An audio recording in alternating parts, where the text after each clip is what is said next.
শহীদ কারা? কোরআন আমাদেরকে জানিয়েছে আনা আমাল্লাহু আলাইহিম মিনান নাবিয়িন ও সিদ্দিকিন ওয়া শুহাদা ওয়াস সালিহিন। শহীদ দুই প্রকার, একটা হচ্ছে শাহিদুদ দুনিয়া ওয়াল আখিরা, আর একটা হচ্ছে শাহিদুল আখিরা। তারা ছাড়া কি আর কেউ শহীদ হতে পারবে না?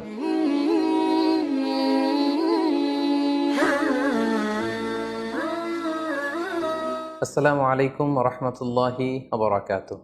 নাহমাদুহু ওয়া নুসাল্লি আলা রাসূলিহিল কারীম। আম্মা বা'দু ফাআউযু বিল্লাহি মিনাশ শাইতানির রাজীম। বিসমিল্লাহির রহমানির রহিম। রাসেল নামে এক ভাই প্রশ্ন করেছেন, শহীদ কারা? ইদানিং অনেকের মৃত্যুর পর তাদেরকে শহীদ বলে আখ্যা দেয়া হয়। ব্যাপারটি কতটুকু সঠিক বলবেন কি? প্রিয় ভাই, রাসেলের উত্তরে আমরা বলতে চাই যে এ পৃথিবীতে আল্লাহর দ্বীনকে বাস্তবায়ন করতে যে অথবা বিজয়ী করতে যে কাফেরদের বিরুদ্ধে সশস্ত্র সংগ্রামে যে মুমিন ব্যক্তি নিহত হয় তাকে শহীদ বলে। আমি আবারও বলছি, আল্লাহর জমিনে আল্লাহর দ্বীনকে বিজয়ী করতে যে কাফেরদের বিরুদ্ধে সশস্ত্র সংগ্রামে যে মুমিন ব্যক্তি নিহত হয় তাকে শহীদ বলা হয়। সহিহ বুখারীর বর্ণনায় এসছে যে সাহাবারা আল্লাহ রাসূল সাল্লাল্লাহু আলাইহি সাল্লামকে জিজ্ঞেস করেছিলেন যে, হে আল্লাহ রাসূল, কারা আল্লাহ রাস্তায় জেহাদ করছে এটা আমরা কিভাবে বুঝবো? তার উত্তরে আল্লাহর হাবিব সাল্লাল্লাহু আলাইহি ওয়াসাল্লাম বলেছিলেন, মান কাতালা লিতাকুনা কালিমাতুল্লাহি হিয়াল উলিয়া ফাহুয়া ফি সাবিলিল্লাহ। যে ব্যক্তি আল্লাহর দ্বীনকে, আল্লাহর বিধানকে কিংবা আল্লাহর আইনকে বাস্তবায়নের জন্য, আল্লাহর দ্বীনকে বিজয়ের জন্য যে সংগ্রাম করে যাচ্ছে সেই আল্লাহর রাস্তায় আছে। আর সে আল্লাহর রাস্তায় থাকা অবস্থায় যদি কেউ মৃত্যুবরণ করে বা নিহত হয় তাকে ইসলাম শহীদ বলে ঘোষণা করেছে। তবে সেক্ষেত্রে একটি শর্ত রয়েছে, সেটি হচ্ছে দুন আগারাদিন মিন আগারাদিদ দুনিয়া। দুনিয়ার কোনো কারণে, দুনিয়ার কোনো লোভে পড়ে, দুনিয়ার কোনো স্বার্থের জন্য যদি কেউ আল্লাহ রাস্তায় জেহাদ করে মৃত্যুবরণও করে, সেই শহীদের কোনো মর্যাদা বাদাম আল্লাহ তাআলার কাছে নেই। কেননা আমরা হাদিস থেকে জেনেছি অনেক শহীদ কিয়ামতের ময়দানে আল্লাহ তাআলা তাদেরকে জাহান্নামে ফেলে দিবেন। আল্লাহ বলবেন যে তুমি তো দুনিয়াতে জেহাদ করেছিলে, যে মানুষ তোমাকে বীর বলবে, মানুষ তোমাকে সাহসী বলে ঘোষণা দিবে, বাহাবা পাওয়ার জন্য তুমি জেহাদে অংশগ্রহণ করেছিলে এবং সেখানে নিহত হয়েছ। তো তুমি নিহত হওয়ার পরে মানুষ তো তোমাকে বীর বলেছে, বাহাবা দিয়েছে, সাবাস বলেছে, যে কারণে তুমি এই জিহাদে অংশগ্রহণ করেছো সেটা দুনিয়াতেই তুমি পেয়েছো। তো আমার কাছে তুমি কি চাও? আমার কাছে তোমার জন্য কিছু নেই। Go to the hell fire, জাহান নামে যাও। তাকে আল্লাহ তাআলা উপর করে জাহান নামে নিক্ষেপ করবেন। তো এজন্য শর্ত হচ্ছে যে দুনিয়ার কোনো স্বার্থে নয়, শুধুমাত্র কেবলমাত্র আল্লাহর দ্বীনকে আল্লাহর জমিনে বিজয়ী করার জন্য যদি কেউ সশস্ত্র সংগ্রামে নিহত হয় তাদেরকে শহীদ বলা হয়। এখন প্রশ্ন হচ্ছে, যারা কাফেরদের বিরুদ্ধে জেহাদ করতে যেয়ে যুদ্ধে নিহত হলো তারা শহীদ, তারা ছাড়া কি আর কেউ শহীদ হতে পারবে না? এ প্রসঙ্গে আমরা বলবো যে বেসিকলি ইসলামী শরিয়াতে শহীদ দুই ধরনের। ইবনু হাজার আল আসকালানি উনিও শাহাদাতের প্রকারভেদ করতে যেয়ে বলেছেন যে শহীদ দুই প্রকার, একটা হচ্ছে শাহিদুদ দুনিয়া ওয়াল আখিরা, যেটা আমরা বলেছি যারা আল্লাহ রাস্তায় নিহত হয়েছে তারা, আরেকটা হচ্ছে শাহিদুল আখিরা, যারা দুনিয়াতে আল্লাহ রাস্তায় নিহত হয়নি কিন্তু পরকালে তারা শাহাদাতের মর্যাদা লাভে ধন্য হবে। প্রথম প্রকার হচ্ছে শাহিদুদ দুনিয়া ওয়াল আখিরা, যেটাকে আমরা বলি শাহাদাতে হাকিকি, মানে প্রকৃত শহীদ। এরাই হচ্ছে মূলত শহীদ। এদেরকে আল্লাহ তাআলা মৃত বলতে নিষেধ করেছেন। আল্লাহ তাআলা বলেছেন, ওয়ালা তাকুলু লিমান ইউকতালু ফি সাবিলিল্লাহি আমওয়াত বাল আহইয়া ওয়ালাকিন লা তাশউরুন। যারা আল্লাহর রাস্তায় জীবন দিয়ে নিহত হয়েছে তাদেরকে তোমরা মৃত বলো না, বরং তারা জীবিত। অন্য এক আয়াতে এসেছে বাল আহিয়াউন ইনদা রাব্বিহিম ইউরযাকুন, তারা জীবিত এবং আল্লাহর কাছে তারা রিজিক প্রাপ্ত, আল্লাহ তাআলার পক্ষ থেকে তারা রিজিক প্রাপ্ত। তাদের মর্যাদা আল্লাহ তাআলার কাছে এত বেশি যে তাদেরকে নিহত হওয়ার পরে কোনো জানাজার আগে গোসল দিতে হয় না।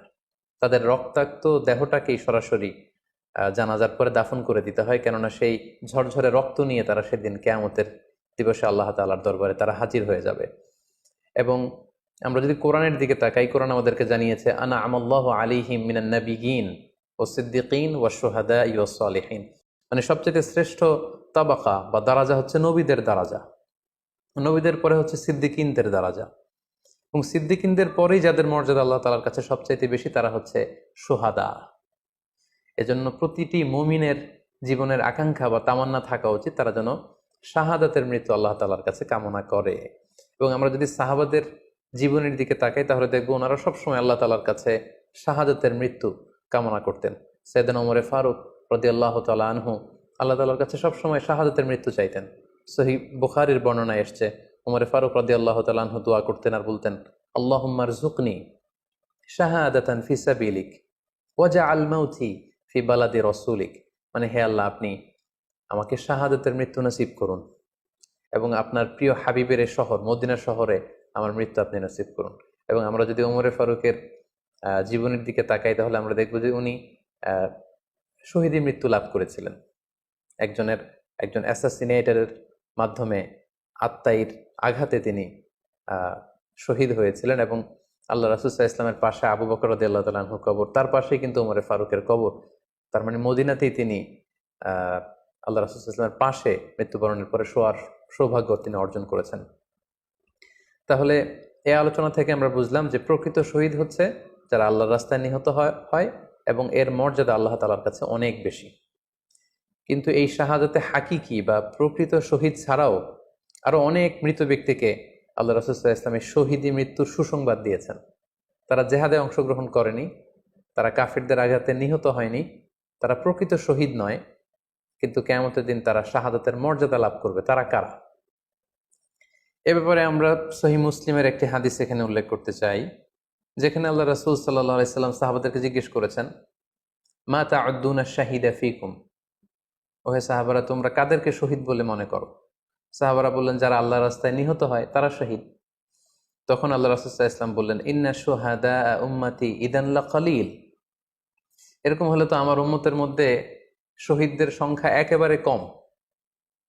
যারা জেহাদের সুযোগ পাবে না, জেহাদের ময়দানে কাফিরদের বিরুদ্ধে সশস্ত্র সংগ্রাম করে যারা নিহত হওয়ার সুযোগ পাবে না, তাহলে তো তারা শহীদ হতে পারবে না। সাহাবারা এই কথা শুনে বললেন, ইয়া রাসূলুল্লাহ তাহলে কারা শহীদ আপনি বলেন। তখন আল্লাহ রাসূল সাল্লাল্লাহু আলাইহি ওয়াসাল্লাম বললেন যে যারা আল্লাহর রাস্তায় নিহত হয় তারা তো শহীদ বটেই, পাশাপাশি ওমান মাতা ফি তাউনি ফাহুয়া শাহীদ, মহামারীতে যারা মারা যায় তারাও কিন্তু শহীদ। প্লেগ রোগে বা মহামারীতে, এই যে করোনা ভাইরাসের সময় যারা ঈমানের সাথে ইন্তেকাল করেছে তাদেরকেও আল্লাহ তাআলা শাহাদাতের মর্যাদা দান করবেন। ওমান মাতা ফিল বাতনি ফাহুয়া শাহীদ, পেটের পীড়ায়, পেটের কোনো রোগে যদি কেউ আক্রান্ত হয়ে মারা যায় সে কিয়ামতের দিন শাহাদাতের মর্যাদা লাভ করবে। ওয়াল গরিকু শাহীদ, পানিতে ডুবে যদি কেউ মারা যায় সেও শাহীদ। এভাবে অন্যান্য আরো অনেক হাদিসে, কোনো হাদিসে 5 জন, কোনো হাদিসে 7 জন, কোনো হাদিসে আরো বেশি, এভাবে আরো অনেক ব্যক্তিকে আল্লাহ রাসূল সাল্লাল্লাহু আলাইহি ওয়াসাল্লাম শাহাদাতের মর্যাদা লাভে তারা কিয়ামতের দিন ধন্য হবে এই মর্মে তিনি আমাদেরকে জানিয়েছেন। সুনানে নাসাইর একটি বর্ণনা থেকে আমরা জানতে পারি আল্লাহর হাবিব সাল্লাল্লাহু আলাইহি ওয়াসাল্লাম বলেছেন, মান কুতিলা দুনা মাজলামাতিহি ফাহুয়া শাহীদ, অন্যায়ভাবে যদি কাউকে হত্যা করা হয়, হি ইজ ডিফেন্ডিং ইনজাস্টিস, অন্যায় প্রতিরোধে সে মারা গিয়েছে, এরকম মৃত্যুকেও তিনি শাহাদাতের মৃত্যু বলে ঘোষণা করেছেন। সুনানে তিরমিজির আরেকটি বর্ণনায় আল্লাহ রাসূল সাল্লাল্লাহু আলাইহি ওয়াসাল্লাম আরো কিছু ব্যক্তিকে শহীদ বলে ঘোষণা করেছেন। যেমন তিনি বলেছেন, মান কুতিলা দুনা দীনিহি ফাহুয়া শাহীদ, কেউ তার দ্বীনকে হেফাজত করতে যেয়ে যদি মৃত্যুবরণ করে সে শহীদ। ওমান কুতিলা দুনা দামিহি ফাহুয়া শাহীদ, নিজের রক্ত বাঁচাতে যেয়ে যদি কেউ মৃত্যুবরণ করে শহীদ। তার সম্পদ বাঁচাতে যেয়ে যদি মৃত্যুবরণ করে সে শহীদ। তার ফ্যামিলিকে সেভ করতে যেয়ে কেউ যদি মৃত্যুবরণ করে সেও শহীদ। তার সম্মান, ইজ্জত, তার স্ট্যাটাসকে বাঁচাতে যেয়ে যদি কেউ মৃত্যুবরণ করে সেও শহীদ। আরেক বর্ণনায় আমরা জানতে পারছি আল্লাহ রাসূল সাল্লাল্লাহু আলাইহি ওয়াসাল্লাম বলেছেন, ওয়াসাহিবুল হাদমি ফাহুয়া শাহীদ, অর্থাৎ ধ্বংসস্তূপের নিচে চাপা পড়ে যদি কেউ মারা যায় বা কোনো দেয়ালের নিচে চাপা পড়ে যদি কেউ মারা যায় সে শহীদ।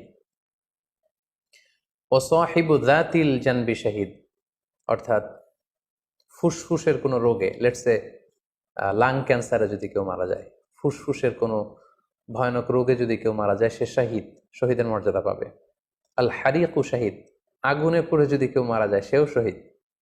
ওয়াল মারআতু তামুতু বিজুমইন শাহীদ, বাচ্চা পেটে ধারণ করেছে, অর্থাৎ গর্ভবতী মা যদি এই প্রেগন্যান্সির কারণে কিংবা বেবি ডেলিভারি করতে যেয়ে যদি মারা যায় সেও কিন্তু শহীদদের কাতারে দাঁড়াবে। এভাবে আমরা বিভিন্ন হাদিসের আলোকে এবং আল্লাহ রাসূল সাল্লাল্লাহু আলাইহি ওয়াসাল্লামের সুসংবাদ বাণীর আলোকে আমরা বুঝতে পারি যে আল্লাহর রাস্তায় যারা জেহাদ করে আল্লাহর দিনকে বিজয়ী করতে যে মৃত্যুবরণ করেছে তারা হচ্ছে প্রকৃত শহীদ। তাদের মর্যাদা আল্লাহ তাআলার দরবারে অনেক অনেক বেশি। কিন্তু এই শহীদ ছাড়াও আরো অনেক ধরনের মৃত্যুকে আল্লাহর হাবিব সাল্লাল্লাহু আলাইহি ওয়াসাল্লাম শাহাদাতের মৃত্যুর সাথে ঘোষণা করেছেন। সো যারা জেহাদে মারা গেল তারাই শহীদ, বাকিদেরকে শহীদ বলা যাবে না, এই কথাটি ঠিক নয়। বরং আল্লাহ রাসূল সাল্লাল্লাহু আলাইহি ওয়াসাল্লাম নিজেই চেয়েছেন, তিনি বলেছেন যে তোমরা যদি শুধু এই এক শ্রেণীকে শহীদ বলো তাহলে তো আমার উম্মতের মধ্যে শহীদের সংখ্যা একেবারে কম। আর আমি চাই আমার উম্মতের মধ্যে থেকে অনেক সংখ্যক লোক এই শাহাদাতের দারাজা, এই মর্তবা, এই মর্যাদা লাভ করে ধন্য হোক। তাই আমরা যে কেউ একটি বর্ণনার কথা বললাম, এছাড়াও আরো অনেকগুলো বর্ণনা আছে।